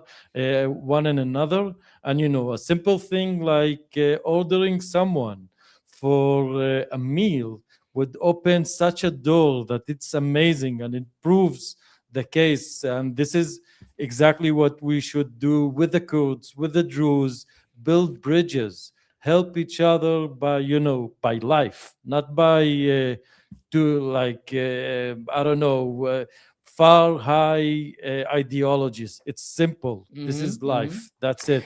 And it's also the best example to what real coexistence means, because you can't have these things happening so casual, so nonchalant in Syria. You will never have in Syria, first of all, you will never have a Druze woman living in a Muslim city alone. You never have that. My mom is a widow. She's living there alone. You'll never have a story like that where a Druze will invite a Jew to her house, and then they will eat together, and then she will see that he's sad because his girlfriend broke up with him, and then call the girl. Like, it just doesn't happen. It doesn't happen. It won't happen in Lebanon. It won't happen in Syria. It won't happen in Jordan. It happens in Israel, with minorities feeling safe and empowered enough to actually be a full member of that community. Like in Israel, if you ask my mom, she doesn't tell you like she feels when she's in the city, I feel Druze. I'm an Israeli. Obviously, she knows she's Druze. Everybody knows she's Druze. You see her. It's very clear that she's Druze. But she identifies an Israeli. And that's, I think, what the beauty about the Kurds as well. If you look at the Kurds, every Kurd that I talk to, when you ask him, he says, I'm Kurdish. And then comes, yeah, I'm a Kurdish Muslim, I'm Kurdish Sunnah, Shia, I'm Kurdish, Christian, doesn't I'm an atheist. I think that is the key. But yeah, anyway, I want to remind something here, guys, before we finish the show. We have this link here.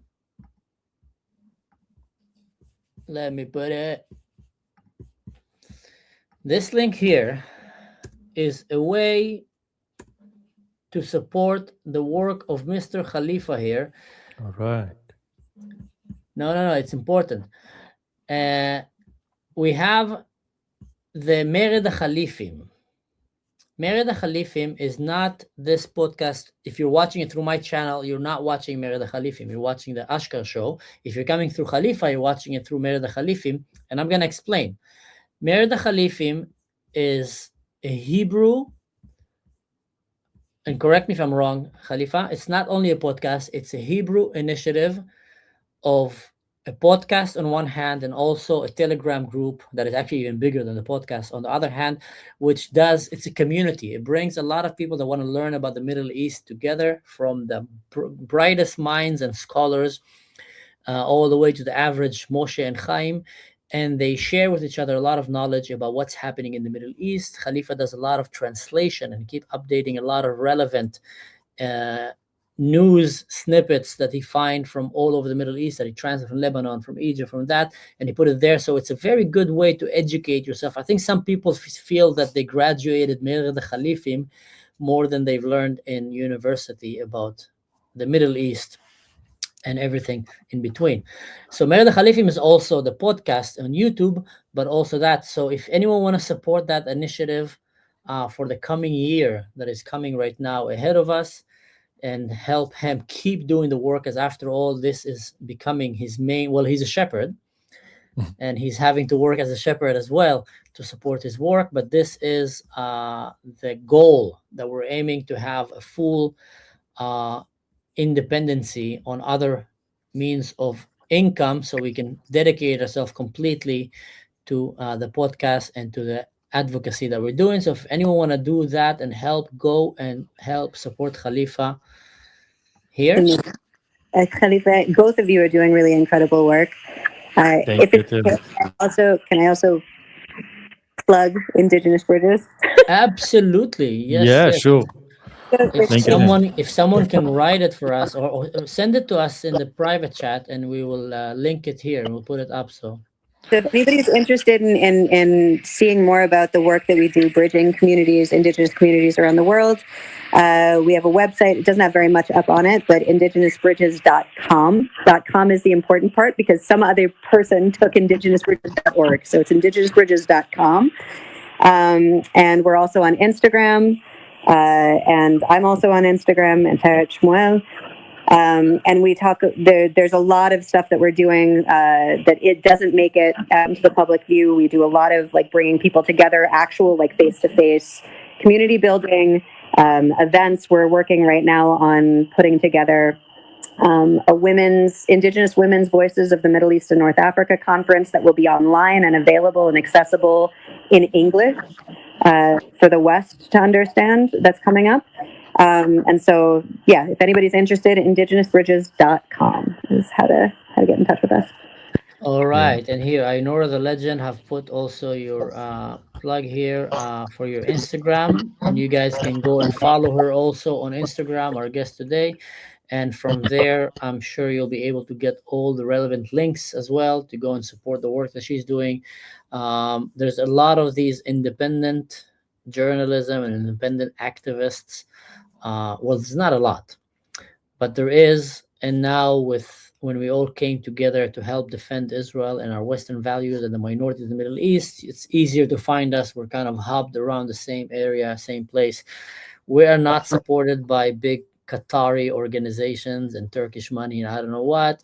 And I would say, to the shame of our government, Israel, who fell asleep for a very long time on her nose, also not at all by the Israeli government and the initiative, and I'm pretty sure that the new initiative they're gonna start next year with it's not gonna go to the right places. I'm 99.999999999999999999997% sure that Smotrich and Ben Gvir and whoever is gonna be in charge of that is not gonna utilize, with all due respect, is not gonna utilize this influencer program good.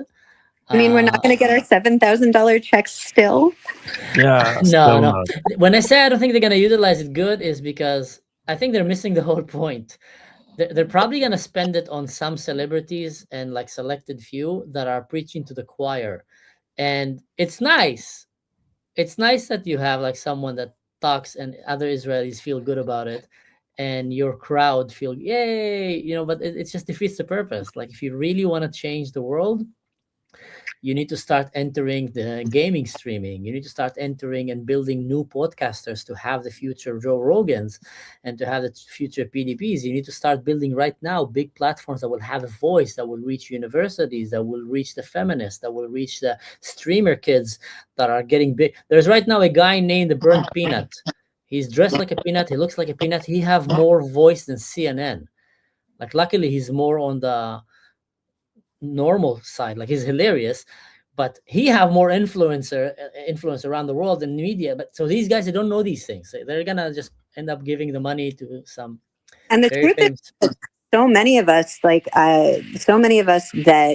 do online advocacy, have lost a lot of our work because of what we do. I had to leave my teaching job because it was a conflict of interest, because I was working with the children of some of the biggest anti-Semites in the world. And it became a real issue. And also, I no longer can work in many human rights nonprofits because I'm too openly, outspokenly against the genocide of indigenous people here in the Middle East. And that's true for so many other people, especially like the people who were influencers before October 7th. The people who like made their money doing like travel influence or like, brand ambassadors or whatever, who were dropped as soon as they were like openly Jewish, and it was now cool to be an open Nazi again. There really needs to be something in place. We were talking about this on the ride back. Khalifa and I were, when was that? 2 weeks ago? Last week? 2 weeks? 2 weeks ago. Yeah, we were like hanging out, but on my way back to Jerusalem from that, we had this whole conversation about like maybe starting like a nonprofit that actually supports the real like voices, the people who are doing like the work on the ground, that are doing like gaming and streaming and whatever. I sort of have begrudgingly ended up online a little bit. I only do Instagram and Facebook now, but I'm, I ended up in that space just because I couldn't handle the level of stupidity and disinformation that was out there. I was watching people I know parrot absolute lies about the reality I live in. And so I felt like I had no choice but to stand up and say something, that it was an obligation of mine. I don't have time or energy, and certainly not money, to do it, and neither do most of the other people that do what we do. So I think it's really important that we figure out, if the government's not going to do it, if other nonprofits aren't going to do it, that maybe we should step up. Maybe right now the three of us should start a video. Yeah, no, why not? No, I feel like the government is just gonna try to do it, but like most stuff that the government tries to do, they do it wrong. When it comes to social initiatives like that. By the way, I'm gonna share a secret here. I wasn't planning on sharing it before, but I don't think anyone is gonna find it anyway. But I've actually started my own gaming streaming channel. I don't know if you know that, Khalifa. Yeah, And I know. I'm practicing. I didn't tell anyone, so I have between 1 to 2 viewers when I do streaming. And I think one of them is actually myself watching myself. I haven't figured that out. I did it in Kick and on Twitch. But the reason that I'm doing that, except from giving myself an excuse to play a computer game when I have some time to wind up my brain, is actually I want to start practicing, because I believe that this is going to be the next platform that is going to replace podcasts. I believe we don't know it yet. We don't understand it. Like podcasts replace mainstream media, and mainstream media, CNN, Fox News, is going to die with our parents. Once the people that sit in the end of the day with the remote control on the sofa will go, to the next life, CNN, all these things will die with them. No one watches them anymore. Podcasts. I think podcast is going to become the obsolete very soon with the streaming, because people relate now to internet creators like Asmon Gold and others, like the Burnt Peanut, and they also relate to gaming. There's a whole generation that is growing in that. So I feel like if I want to be a relevant voice in the future and also be like a cool dad that can still play with his kid and with his friends, I don't really need them. I mean, they're gonna come and try to play with me, but I just enjoy it for the sake of the game. So I started my own game streaming. I'm not gonna tell you the name of it, but whoever finds it is welcome, because I'm still practicing. Like half the streams that I'm doing there is like, okay, guys, I'm gonna practice, and I'm working on the sound, and I'm working on how can I talk about a political topic or a psychological topic while I'm playing a game with someone. And I'm still trying to jiggle it out and figure it out like a boomer, but it's fun. It's fun. Isn't that Nice. where that Hassan Parker, that awful guy, came from? Is online Yeah, viewing? he can exactly. So you see, He's now, he's from he's now there. one of the most Big important context, political moron, evil people there are. Also, somebody here just and it's asked if evolving. somebody in the comments just asked if Mossad was setting mosques on fire in Iran. Just so y'all know, Mossad never set any of the mosques on fire in Iran. That was all the Iranian people, and it really is very insulting to the Iranian people. The people keep trying to take agency away from them and like try to credit Israel and America for the uprising that is very much an organic internal uprising that they have been trying to. The Iranian people have been trying to get their country back for nearly 50 years. And to downplay their own actual lived experience is extremely inappropriate and just like not it's there's no place for that. These are people who really suffer. The truth of the matter is I don't know how many people actually know what's going on for real inside of Iran, but the news have to be very conservative about the numbers that they give over and can only use verified information, which is very limited considering that there's been an internet blackout for like a month, and there's very limited